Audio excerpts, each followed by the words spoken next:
For me, I'm really looking forward to seeing Portishead. I've never seen them, so I know they're playing tomorrow. Yeah, obviously the Strokes are playing, so it's a cool lineup. There's lots of good bands playing.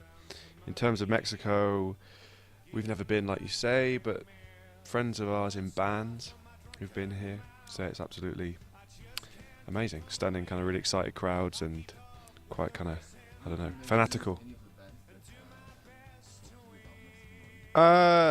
Well, I got a friend who's in Razorlight and a friend who's in Muse, and both those two have been raving about Mexican audiences. So yeah, it's just it's a fantastic city to be in. It's very vibrant. We went out to a place called area town called Condesa last night.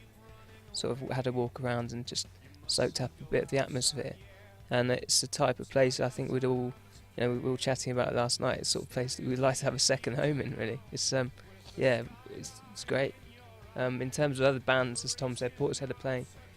I don't really know any Mexican bands at the moment, so hopefully have a wander around the festival site tomorrow, and there'll be a few more people that we can learn about.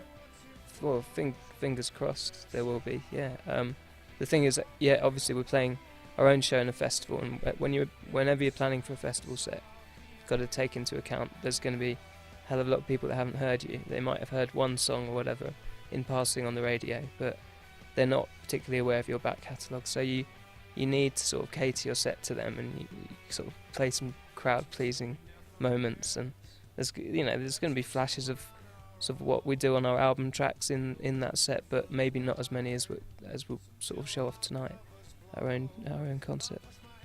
Hi, we're editors, and we're going to play Corona Music Festival at Corona Capital tomorrow. Just going to say we're looking forward to it, and see you down there.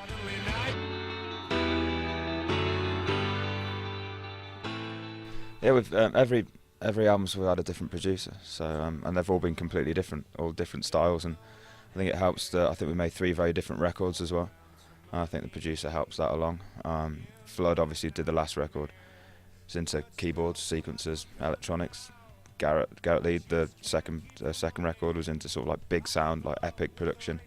And Jim Abbas, who did our first record, just captured that vibrancy of a debut. So everything was just a little bit different, but it's good for us to work with. We want to work with as many people as we can, as long as they're good. Yeah.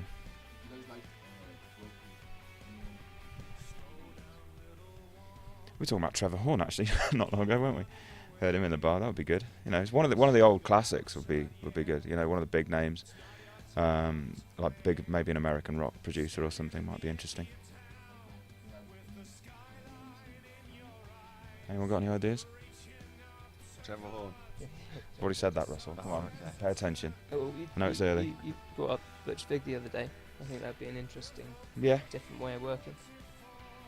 Well, just because we took a very deliberate step away from guitars and make a record with more electronic instruments, keyboards and things, and that was kind of I think all of us wanted to not repeat ourselves, and that type of thing was exciting us at that time. So, but being aware that dance music can be a little bit clinical, and something that's so important about our band is its heart, and I think people really connect with the kind of the passion and the emotion of some of the songs. So to make a record which is full of synthesizers and things that aren't you're not physically playing, they're kind of mechanical, it was important to try and maintain a live feel so the impact of the songs wasn't lost, because that's such an important thing what we're about. Suddenly nighttime has